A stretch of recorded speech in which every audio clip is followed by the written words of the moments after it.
All right, are we live? Fantastic. It's really great to be out here on Stonks today. I'm so excited to be introducing this cohort of companies. I am Joe Merrill. I am one of the general managers at Sputnik ATX. This is our spring seeds on Stonks. We've got 5 incredible companies that have come through our program. They're all raising capital right now. They have incredible founders. And we are going to be kicking it off right now with the first one up. This is Gloria Opong. She is the co-founder of Tidy, and Tidy is incredible. Tidy, I don't want to steal her thunder, but let me just say something personal about them. Gloria, as a founder, is absolutely tenacious, and in her industry, you have to be. And having systems and processes that support that tenacity is her sweet spot. So I will let you take it from here, Gloria, and it's off to you. Thank you so much, Joe, for the lovely intro. Thank you so much, everyone, for being here. Thank you for making the time. And I am Gloria, co-founder and CEO of Tidy App.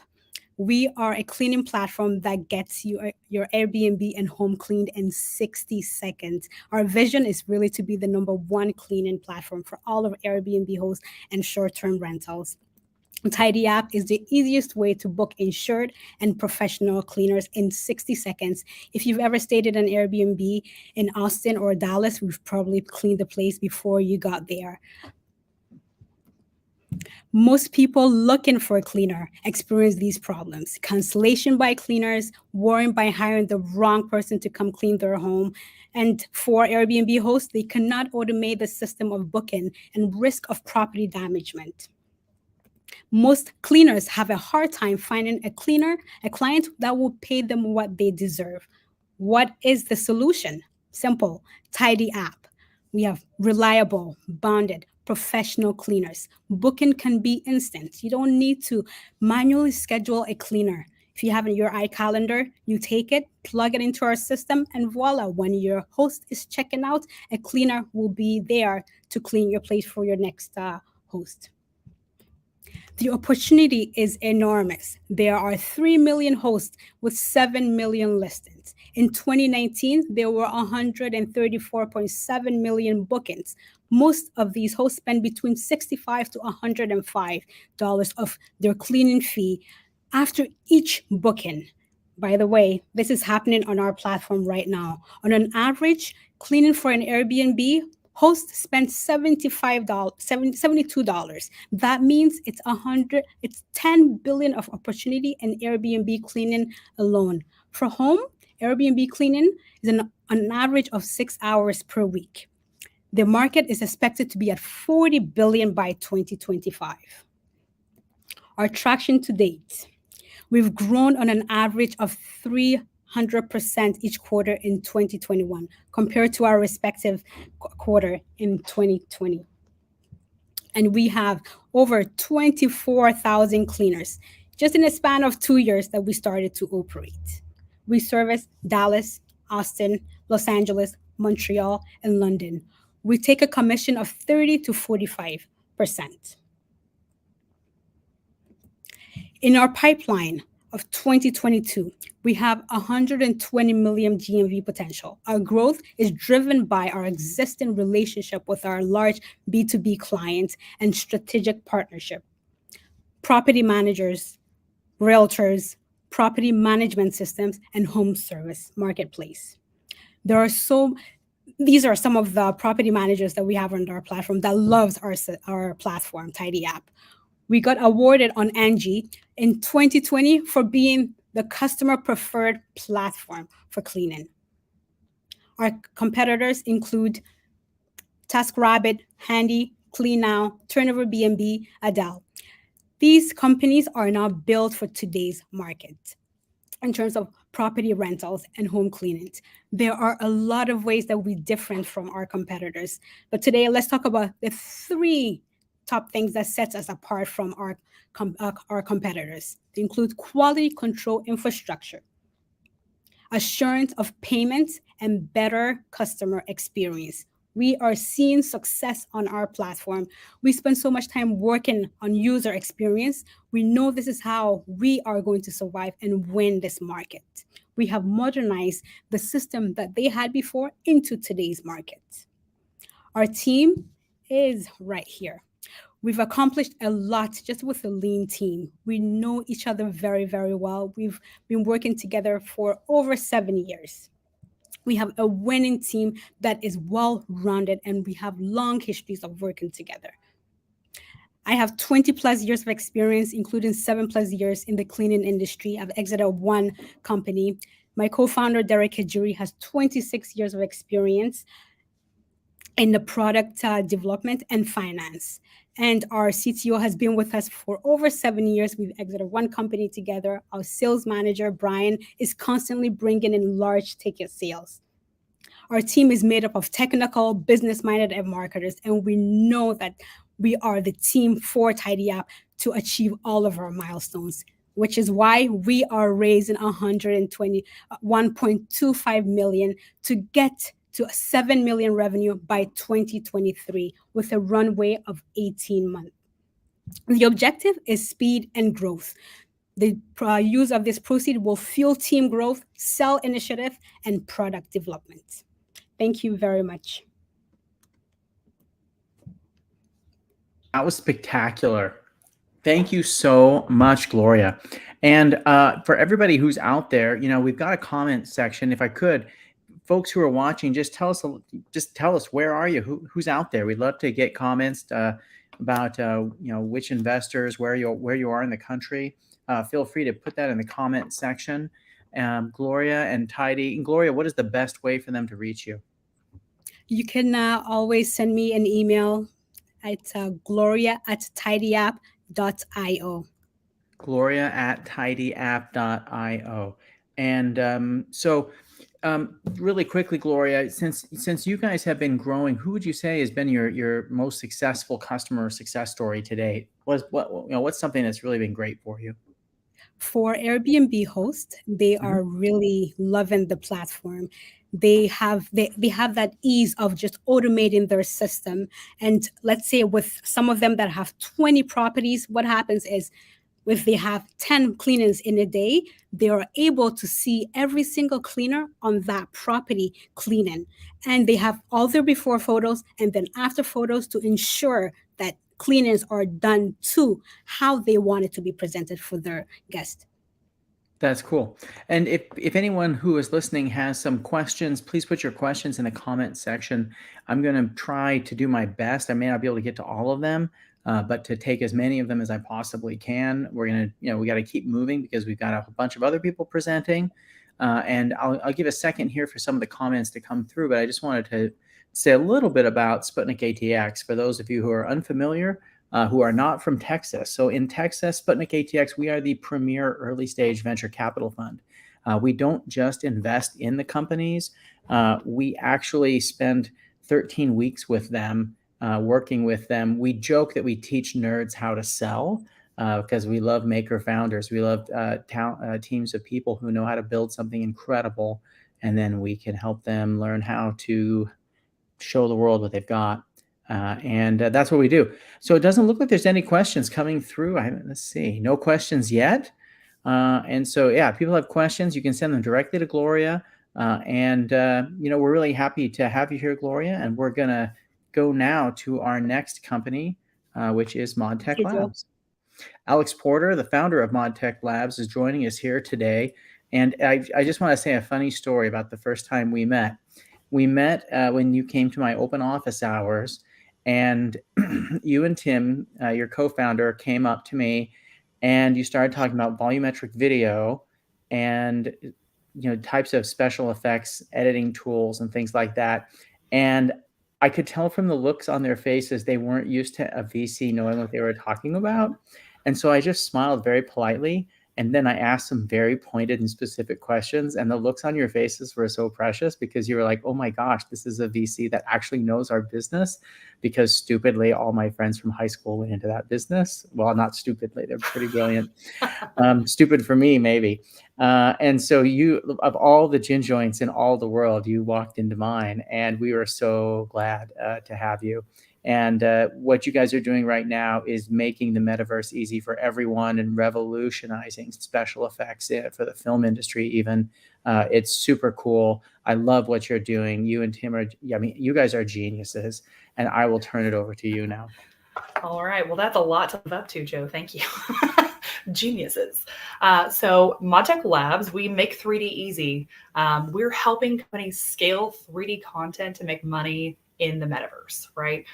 There is an opportunity out there that is fantastic and fascinating, right? It's the dawning of the metaverse, right? All the culmination of these technologies are coming together, and we're making it simple. We're doing that because we joke and we say that we have 3D in our DNA. So myself and my CTO have been working together for the last 7 years.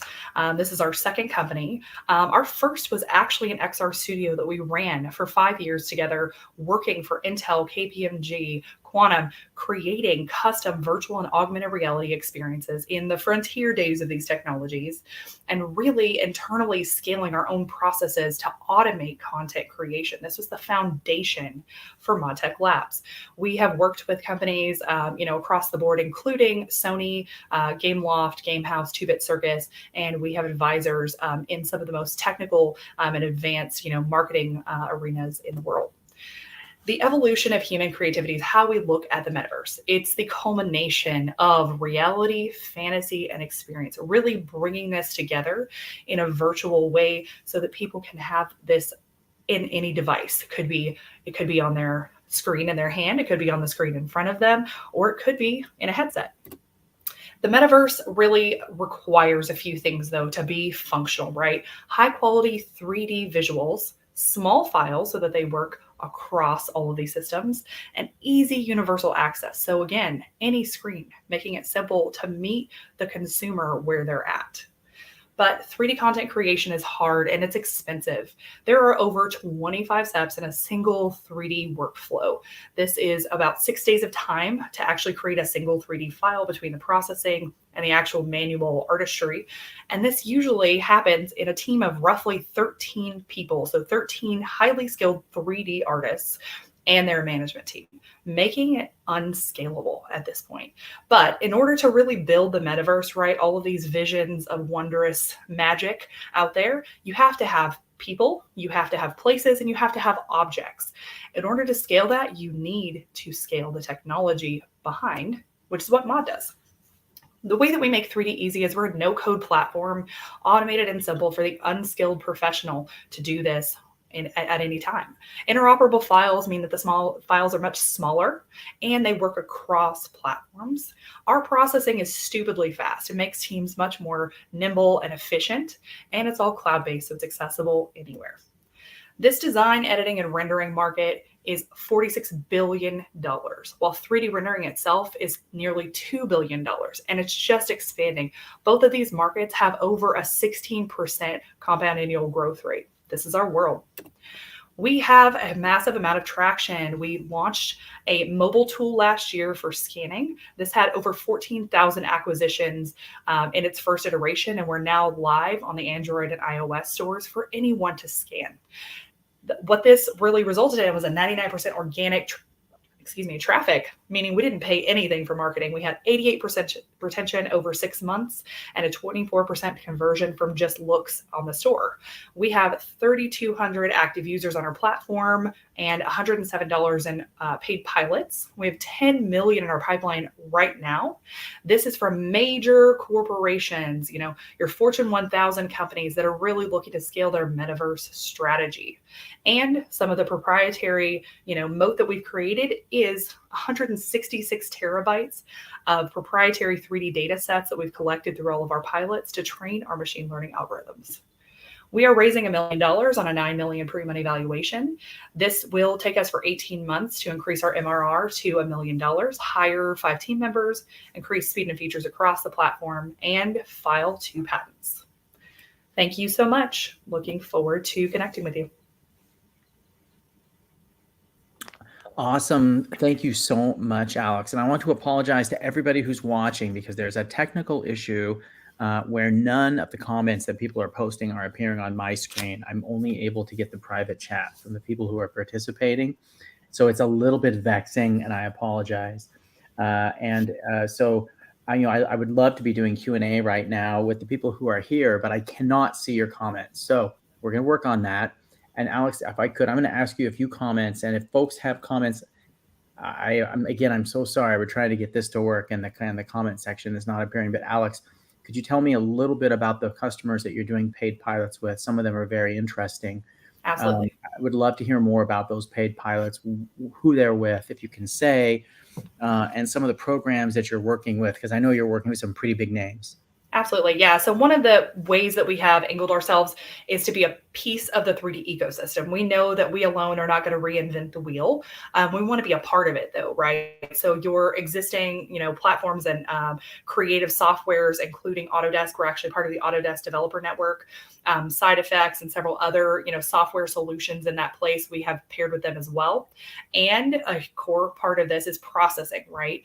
So on the hardware side, we have partnerships with Intel, NVIDIA, IBM, and then we're also in progress with several cloud platforms. So AWS, Oracle, and the like. And so really it's about expanding the opportunity, combining all the resources that are needed into one place so that our customers don't have to source cloud solutions and software licenses and all of these pieces and parts. We're completely automated, meaning we do all of that and we internalize that on our workflow and platform to the customer's, design and create this custom workflow for them. So NBC Universal is one of our active pilots. We will be launching as soon as they can allocate the time for us to get into the stages. That is going to be a multi-figure deal for the pilot, and then we're looking at probably a long-term, a few $1 million deal to capture all of their stages globally. And so we're talking over 250 stages. We are also working actively on deals with Epic Games, Unity, Samsung, Snap, and others. So our core is really around those massive Fortune 1000 companies that are coming up with their metaverse strategy now, working on how they scale content, and we want to be the provider for that. Cool. Now, people are now feeding me the comments through private chat. So if there are questions, put them in there, and I will try to do as many as I can. This one's from Ramtin Manazahian, and I hope I pronounced that with some semblance of dignity. But his question, is, can you talk a little bit about how many prospects are in that pipeline? It's a $10 million pipeline. How far along are these things? What do these prospects really look like? Yeah, absolutely. We're anticipating within this year to close 4 to 6 deals. Obviously, we know that enterprise level deals typically have an 18-month timeline, but we are under the belief based on our work with them so far that it's actually going to close much faster than that. How long have you been working with these folks already? Yeah. So a lot of them really, we solidified our early relationships and intentions kind of Q3 last year. Okay. And so we're already well in progress with a lot of them. Okay. Some of them it's allocating the time, some of them it's allocating budget, some of them trying to figure out which department we fall under. Yeah. The normal enterprise.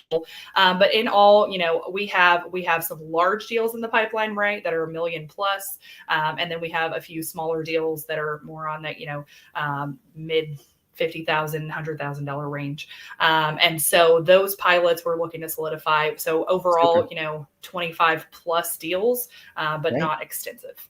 Yeah. That's fantastic. That's fantastic. I know you guys have a very strong pipeline, having looked at some of the folks that you're working with, and you've been participating in some of the leading technology companies in the world, programs for digital integration with their platforms. It's pretty exciting. All right. No other questions? They're trying to feed them through me through a private chat. So I may give a second delay here. No other questions. Okay, fantastic. And then we're going to go on to the next company. Hey, thank you, Alex. Thank you. All right. Next up is Philomanila. And, this is kind of an interesting thing.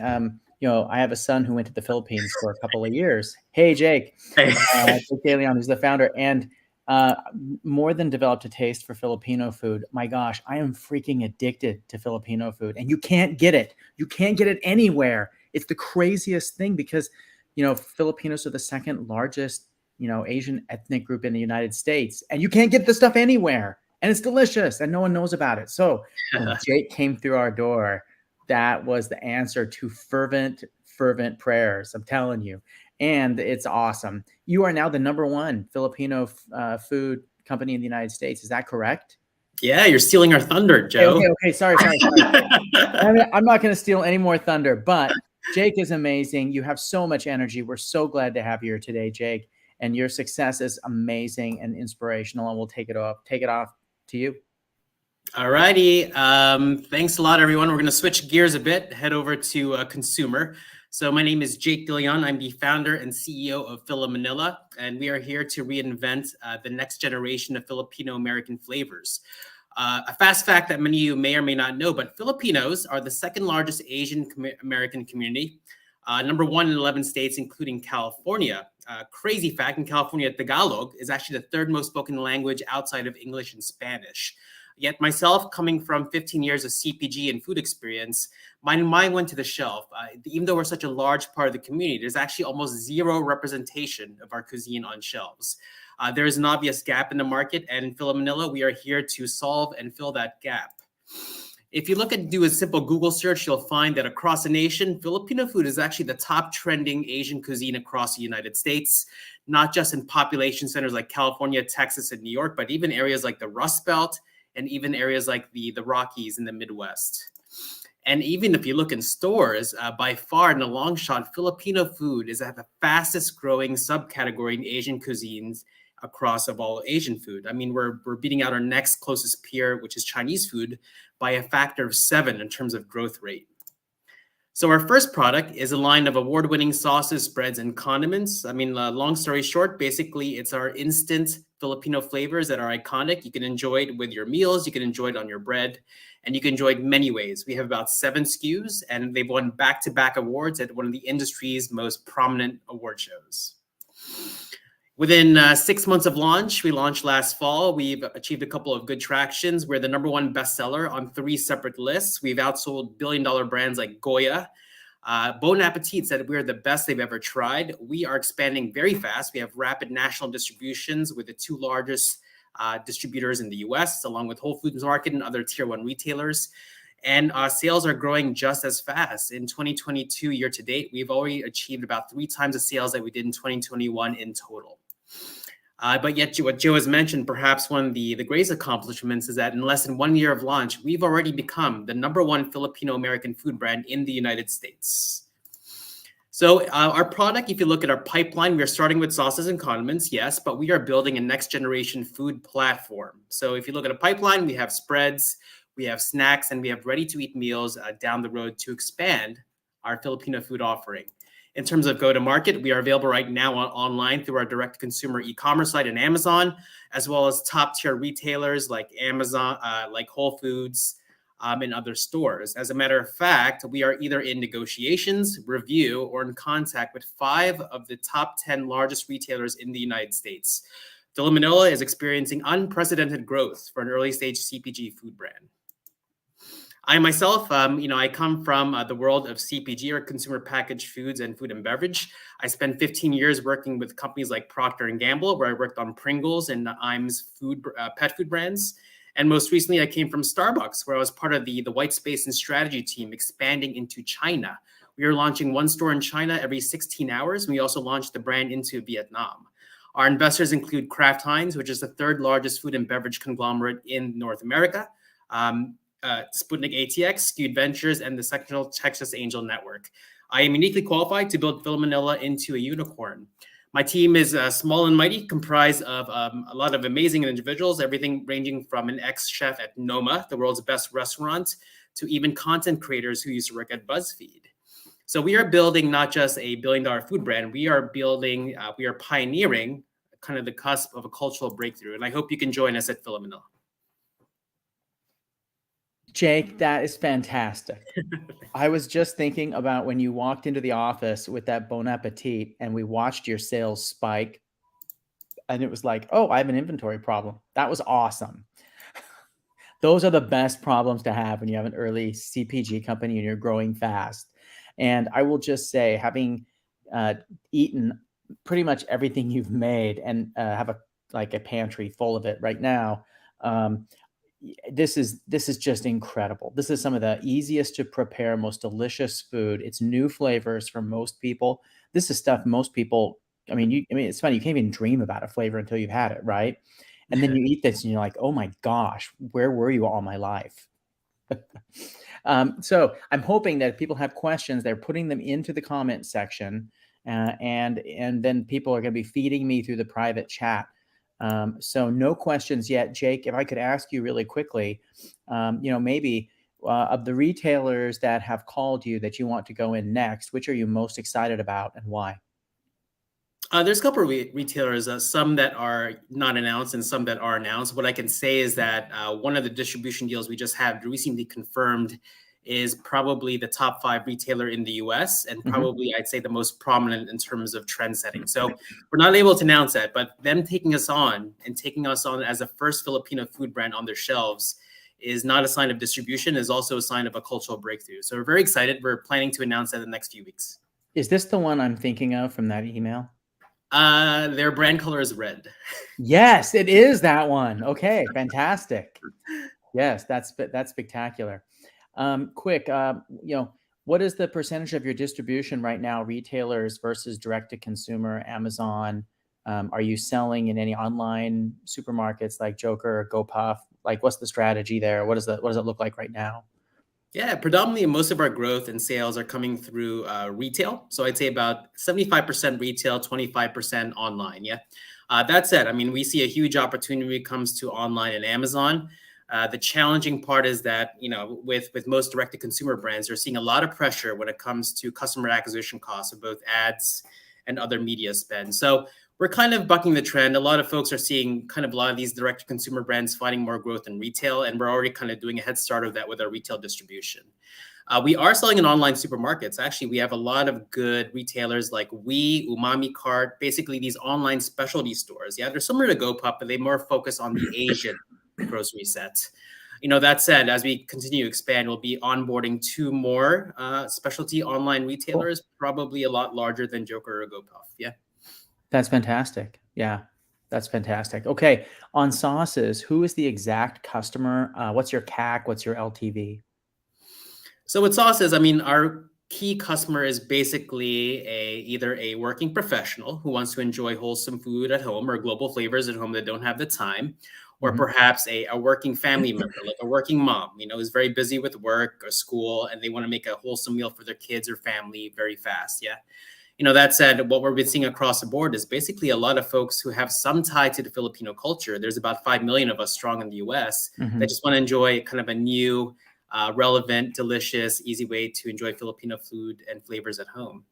If you look at our customers' acquisition costs, I mean, on average, 2021, we did about 536. I mean, we had great PR and great press. I mean, lifetime value. I mean, if you look at kind of current trends in CPG and how frequent people buy sauces, we're looking kind of lifetime value about $100 every year per consumer. $100 a year per consumer. Yeah. Okay, I'm definitely outside of that range, a little bit on the very, very high side.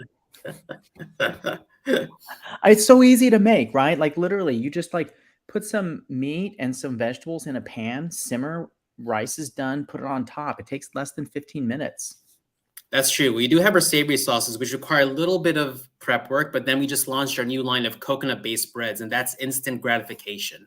Basically, our coconut-based breads, we just won an award for Best New Pantry Staple. We beat out 1,100 new brands and products for that distinction, and also almost like an alt Nutella. So coconut-based, no peanuts, low sugar. It's made with the most amazing ingredients like organic coconut, and you taste it, it's going to be the closest thing you have to tropical coconut. It's delicious. I just had some of your spreads on toast, and that I'm thinking about it right now. I better hurry up and wrap up so I can go get back to the spreads.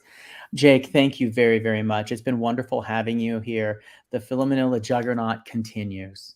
Next up, Sylvia Kampshoff, who Sylvia is such an incredibly talented woman. She is brilliant. She left a career as an attorney at a white shoe law firm with like impeccable, super corporate legal credentials, and and she launched a company that is making health a priority and accessible to so many people, and matching personal trainers and yoga instructors with people at home and online.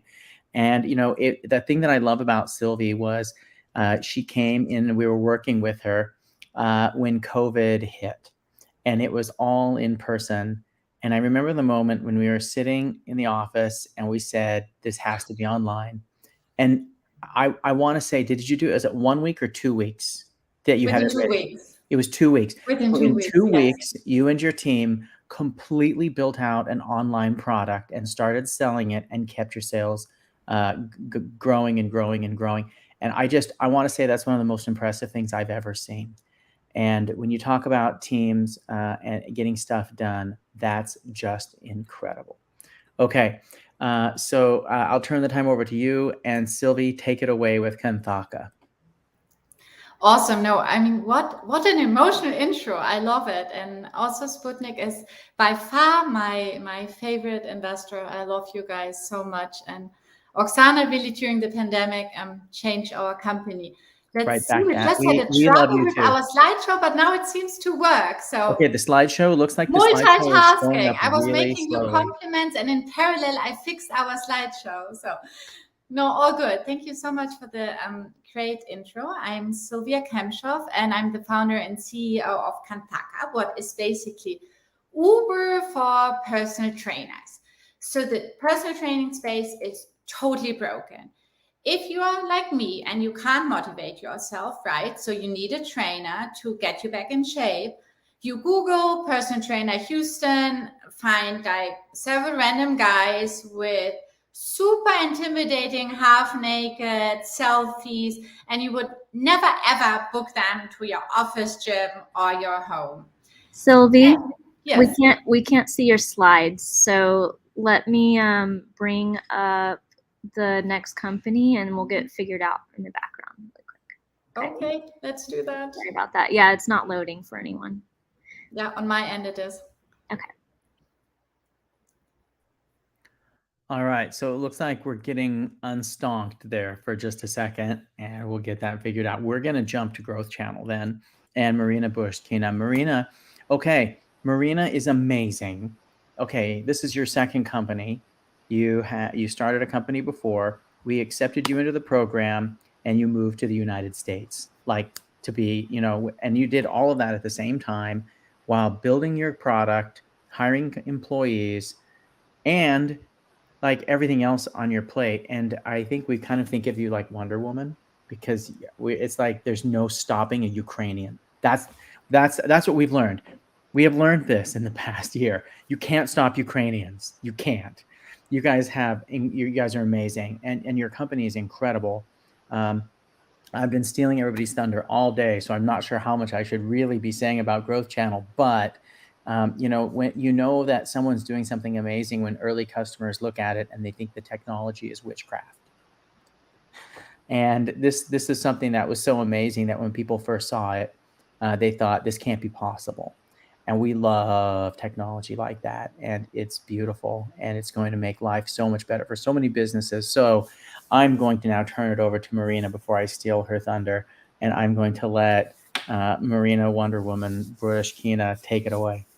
Thank you so much, Joe, for a little sentimental, I guess, introduction. And thanks to Sputnik for having us today here. My name is Marina. I'm the founder of Growth Channel, the world's most powerful marketing agency, right in your pocket. Now, I had a marketing agency that was running for over a decade, and this is how my day looked like. It was lots of processes, back and forth, trying to figure out, okay, who we are targeting, why are we targeting them, what are the best channels, how are we going to launch the campaign, all of that when using close to like 12 different tools at the same time. And some agencies and marketers even like outsource lots of this work and even try to stitch like lots of data together in Excel or PowerPoint. All of that leading to high ad spend, wasted time, broad targeting for your audiences, and actually negative return on your media campaigns. Now, last year alone, in the US, brands spent close to $300 billion just for the ads. And that is close to 20% increase year over year. And 40% of all of that has been wasted. Now imagine bringing that 60% efficiency rate from 60 to 90, saving close to $90 billion in advertising and making something of it. Now with Cross Channel, we make that a reality. On one side, we connect with data partners to help you identify who to target, on what channels, with what content, and then actually launching those campaigns and letting you analyze and optimize them in real time across any digital channel. We make all of this possible, and in the last 12 months alone, we have grown 19 times with just the agency customers. On our platform right now, we have close to 2,000 business users with just 2% churn for our subscription, as well as 11 times growth in ad spend in the last quarter. And all of that with just $360,000 that we have raised so far. We have a great team behind it. I had a marketing agency exit 2 years ago to automate all of those processes with Cross Channel. I was also a CMO at the top 3 financial media and was helping set up digital marketing capabilities for some of the leading brands. Our CEO also is the 3-time startup founder and also had an exit with Tint Martech startup 4 years ago. And our CTO, who is also an ex-founder, Air Force veteran, and all of us having some great background together, as well as a strong team. Now we are raising $1.5 million seed round to help us bring our platform to the next level with new integrations, data partners, and help us reach the next milestones of 2.2 million ARR, 1,000 agencies, and 4,000 brands on our platform by the end of this year. Now the question stands, are you going to be joining us on this journey? Thank you, and I'm open to your questions.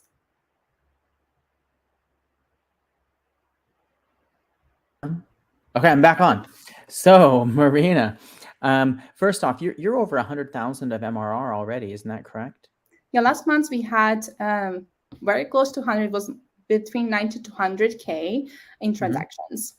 That's fantastic. You continue to grow just phenomenally. I know your week over week growth has just been staggering to watch this past year. It's been so exciting. So again, if you guys have questions for Marina, put them in the comments. They're going to try to feed them to me through the private chat. So there might be a little bit of a lag. And so I'm stalling just a little bit while I'm hoping that some of those questions get in there. You know, and Marina, while I'm waiting to see if some of these questions come in, could you tell me about you know, maybe a recent customer that's indicative of your typical customer, what their onboarding experience was like, you know, and you know, just tell us a little bit about that. Yeah, definitely. Right now, we're actually doing a case study with one of our customers in North Carolina. So I can talk about that. I just had a call with them last week. So they've been our customer for mainly the activation part. So they're a small to medium-sized agency. They're running lots of different political campaigns. And they came to our platform from another advertising platform. The reasons are everything is transparent. They can see full reporting in real time. Second reason was so easy to set up and get running in just less than 30 minutes. They had their campaigns. Cool. And I think another thing he mentioned was just like our support. So because we have like live chat and, you know, you can email us at any time. You also have access to our community. So it becomes pretty transparent. That's great. So we've got a question. Can you speak a bit about your churn, your CAC, and your LTV? And what would be like your what would be like your avatar for your, you know, current main customer? So CAC, LTV, churn, and what's your typical customer look like right now? Yeah, definitely. So in the past month, it was a little over 2% churn rate, which is really good. Sometimes it's actually 0. Sometimes it goes up to 5. In the past 3 months, it wasn't going more than 5%. Our customer acquisition cost depends per platform, but on average is about $75. And LTV is a great question. So we have like monthly average spend per customer around $550. And if you look at the average CLTV, considering our churn, etc., that's about $266,000. I hope I answered your question. That's great. So let me ask you this: who's your typical competitor, Marina? Yeah, so we call them alternatives, and we have a few of those. So on one side, we have platforms that have kind of similar functionality when it comes to multi-channel advertising, but those are usually focusing on social media or search platforms and mainly like DTC and e-commerce platforms. Now we have slightly different focus. We focus on premium channels that are hard to access because you have like minimums, commitments, all that stuff. And then at the same time, majority of our customers are actually running financial and political campaigns. So we have also slightly different industry. Plus, we're targeting agencies and marketers. So that's one side. On another side, there are some programmatic advertising platforms as well. Now, we actually partner with them. So they're our suppliers. So they're kind of alternatives. Some people go to them directly, but if they want better reach, better targeting, they would usually just still come to us. Cool. So, could you talk a little bit about your margins also? yeah, definitely. So we actually started charging 10% on ad spend. So that's one of the margins that we have. And then on the other side, we have subscription as well. So as a B2B SaaS. So we have different tiers there. So it kind of depends on the type of customer you are. An average marketer would spend with us recurring like 99 for smaller agencies, up to 1,000 a month plus add-ons. So all of that, as I mentioned, around 550 a month together per user. That's great. Yeah. That's great. All right. If we don't have any other questions, I don't see anything else coming up in the chat. Marina, thank you so much for coming out, and want to really look forward to seeing you continue to grow, and hope you continue to just crush it. It's been so exciting. Thanks, Joe. Hey, thanks, Marina. All right, let's head back to Sylvia, and we'll see if we can get Sylvia's slides going. I'm hoping these are working now. Uh-oh, Sylvia, are we working? I think so. Yes, I was they're always working. seeing them, but I think now everybody does. Okay, good. Then I'm going to drop away, and I won't Awesome. reintroduce you. Awesome. So yeah, as I said, personal training is entirely broken. You're looking for a trainer. It's super hard to find one. They love taking pictures half naked. You don't want to schedule them, especially as a woman, because that's not what you are looking for. But you still need the accountability of a one-on-one instructor. And the market is at the moment really flooded with live videos, right? With videos, and everything is pre-recorded, but they don't talk with you. So what ends up with me, because I mean, I'm a busy founder, mom, etc. So if I only watch this video every second, I have this new idea for Kantaka, and I just leave the session and I would never get back in shape.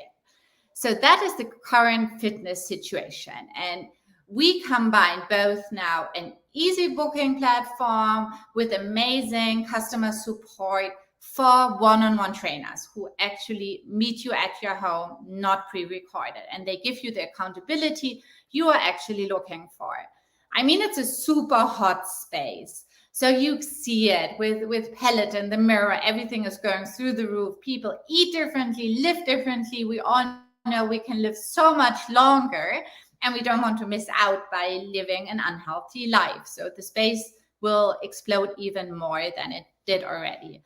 How the app works, super easy. Your location pops up, swipe through the available trainers, pick the one you like, and they will meet you at your home to train you. We also have an amazing team of client success heroes who helps you with the scheduling along the line.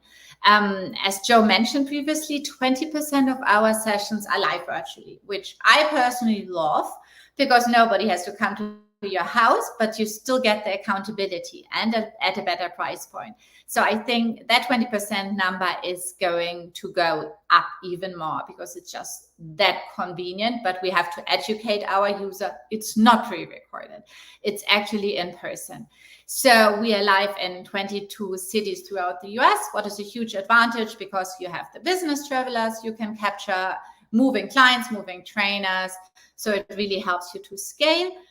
We take a 33% commission on every session, what is pretty high for a marketplace. Our CAC is roughly at $350.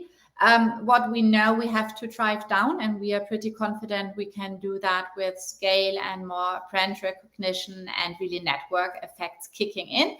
But our LTV is great with 14 average, like really conducted sessions per client. What is amazing. We sold over, what I'm super proud of, 25,000 sessions, 25,000 people, sessions conducted with over 1,500 clients, what I think is huge. Here you see our growth curve. What we are really is our North Star is new clients, to really get eyeballs on that, because we know as soon as they use it, they love it. So they will refer it. And we really have to get that crew to a bigger number. We have almost 2,500 trainers on the app, out of which we now vetted, background checked, certified, insured 1,500. So it's a pretty big group of supply on the trainer side. We get a lot of comments, isn't the space crowded? Obviously fitness is amazing, so others had the same idea, but nobody really focused on the one-on-one experience. So they're all recording videos. It's super simple to put them out there. And what we do is just different. We really learned how to provide a concierge fitness experience, how to organize trainers to actually get them there on time, to not have them cancel on you all the time. And that is really so different from recording a video, that I think there's really a mode here, and there will be a winner in the space, because nobody is big yet. Besides, with us always growing in parallel, is Find Your Trainer. There are great exits in this space, with SoulCycle, MapMyFitness, and now also recently, solo female founder, the acquisition of the Mirror by Lululemon for roughly 500 million, what was amazing to see. We are currently raising 2 million at a 12 million valuation to get us to the next level of 10,000 monthly sessions sold, with a user base of 1,000 active monthly users. What will really then trigger an Equinox and all those big players be like, who is this Kantaka? Like, how could we work with them? What is our big goal? And we raised already 1.6 million from 3 early VCs and an amazing group of angels. Team, myself, background, big law. I did M&A and debt finance, worked all over the world, so very international. The way I also built the team, what was a big competitive advantage during the pandemic, and still most of the companies working from home. So client success based out of Macedonia at obviously a way better cost of service for us. So I think we are in the perfect position to scale further. And I hope you will have a lot of questions for me now. I think we still have sufficient time. Thank you. All right. Time for questions. And this is such a cool company. I remember doing my first session on your platform. Me too. Yeah, I nerve-wracking nerve-wracking for both of us. I work out really early in the morning, and I found you have got a lot of trainers, but when you whittle it down, you're like, hey, who wants to meet at 6:30 in the morning? I had like 3. Yeah. But it was amazing. She came and it was fantastic. And it's such a nice thing to have, because if I were to try and find a trainer that could meet with me at 6:30 in the morning, that I think I would be calling hundreds of people before I would find even one. And with just the click of a button, I had 3 to choose from. Yep. Yeah. That's questions. a good point. That's why you can't replicate it in a minute, because you really need so many trainers to be able to capture the full day, and 5 clients who want at 6 a.m. So it's nothing you can just say, hey, I will put an app out there, and they're in competition with us. So while we're waiting for questions, let me ask you, what's the CAC and LTV look like right now on the platform? Yeah, so that is, as I also mentioned before, we are very well aware that is still too high. So it's a 350 average. We have a cheaper channel, but it's not unlimitedly scalable. So we had to add on more expensive channels as Google Search and Facebook, Instagram, where we still continue testing. And our assumption is that with scale, with more brand recognition, what we never invested in, we really just went always for just the customer. We want the customer. We don't need any brand recognition around it to really prove the concept, what I think we did with 25,000 sessions. So our assumption is now, and that is why we really need to raise $1 million to drive that CAC down. That is the main focus. We know it works. We know customers love it, but we have to acquire at a way cheaper price point. And we assume, because we know clients refer us, and once they love it, they're like, hey, I use this great app. So this critical mass we haven't reached yet. Yeah. But we think we can reach it with that raise. Okay. There's a question here about referrals. Is, how are the referrals going? What's your K factor look like? That obviously will reduce a lot of CAC. Can you show any signs of early success with referrals? It's at 15%. 15% refer. 15, 1 5. Yeah. So on average, how many friends do they refer? Just 1 or 2, or how does that work?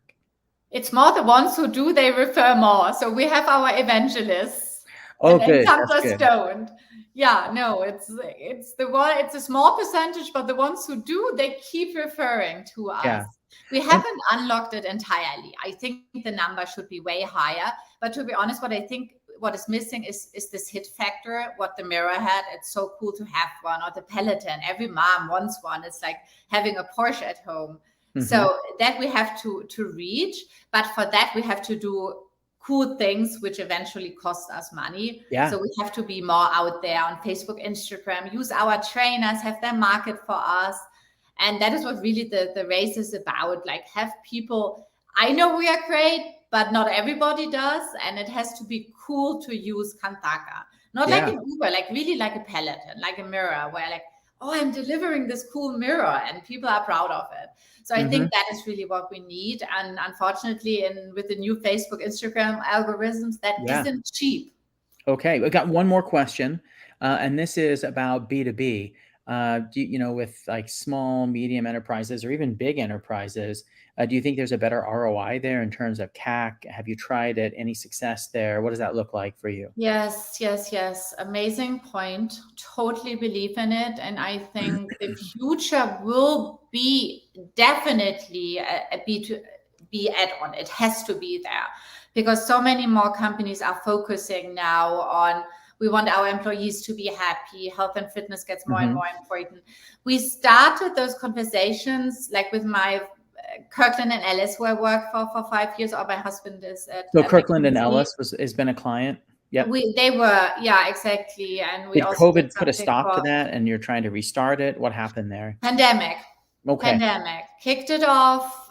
Had to close down the office. Same thing with the McKinsey discussions. McKinsey and Kirkland and Ellis. Are they planning on coming back as people come back to the office? So it sounds like, you have some pretty prestigious names there, Kirkland and Ellis and McKinsey and Company for B2B. Have they indicated to you that when they come back to the office, they're going to come back to Kantaka? I mean, definitely. That is how we ended the conversations. It's still, unfortunately, they are all still trying to figure out. They were even thinking about not having offices anymore. Oh, wow. So it's harder because everybody enjoys working from home. So I think as long as they haven't figured that out, but I'm in constant communication. And also I think we have a huge potential, because really nobody learned how to deliver trainers. It's just very unique. And so many focus on health and fitness, and they have those videos, but they are lacking the person who wants a trainer. I don't want a video. And that people person want exists. People now. That's right. Okay. We did get one more question while we were there. Is there a super hyper focus area that you have right now? Are you focusing more on the supply side with the trainers, or demand side, getting more people on the platform? More people on the platform. Okay. 100%. 100%. That is where the hit factor will come from. It's not from the trainers. It will be like all our women like, oh my God, I love Kantaka so much. You have to join it. It has to be the amazing. Peloton bike at home. Yep. Super. Okay. Thank you so much, Sylvie. It's so good to see you again. And I Thank you. love all the Kanthaka logos all over your place. If you guys ever go to her place, you'll see Kanthaka on everything. Kanthaka. Everything is branded Of Kanthaka. It's course. amazing. All right. Exactly. Of course. Did you see the wristband? No, Oh, I'm the there- biggest evangelist. You are for 100%. Always, always, always. Thank you, know. Sylvie. Thanks a lot. Bye. All right. I just want to thank everybody who has been listening here today. These are some amazing companies. You know, they put their contact information up as they went through. If there's anyone that you want to contact and you can't figure out how to reach them, you can always email me. Most of you got my email address from the invitation to come and participate today with our super secret Sputnik email system. I'm just Joe at Sputnik, like the satellite, ATX, Austin, Texas.com. Joe at SputnikATX.com. And I want to do a big thanks for our general, the other general partner, Oksana Malasheva. Oksana and I have been doing Sputnik now for 4 years, trying to help early stage companies get the capital they need and the training to be able to just be incredible and grow fast. So if you know any early stage companies who would benefit from Sputnik ATX, please send them our way. We love to invest in these companies and work with them and help them to kind of be like the people you just saw here today with phenomenal growth stories as they continue to grow. I also want to thank Amanda, who is in the background and who is really running the show quietly, making sure everything goes off without a hitch from behind the scenes. Thank you, Amanda. Thanks everybody for coming in. It's been great to be on Stonks, and we look forward to doing events like this in the future. And it'll be fantastic for when we get all together for our next Stonks event. Oh, and one other thing really quickly before we go, we do have a demo day coming up. The demo day, I believe, is at May 5th. Amanda's going to like give me a thumbs up or a thumbs down in the private chat. But that gives the opportunity for May people 3rd. May 3rd. Oh, I was so close. May 3rd. Okay. May 3rd will be our live demo day. Our demo day is in person. And for those of you who can come and be there in Austin, Texas, it is worth the trip. 5 amazing early stage companies. It just one of them was on the Grammy Awards last night, which was super cool. And I'll just leave a little bit of mystery there for the people who come. And it's going to be pretty exciting. It's at our office in Austin, Texas. If you've never been to our office, it's beautiful. We are at 3rd and Congress on the top of the building with great views of the lake and downtown Austin. We would love to have you join us and find out more about us, what we do, and the companies we invest in. Thank you, everybody, for coming in. We hope that we're able to all be together in person safely a lot in the future. Thanks, everybody.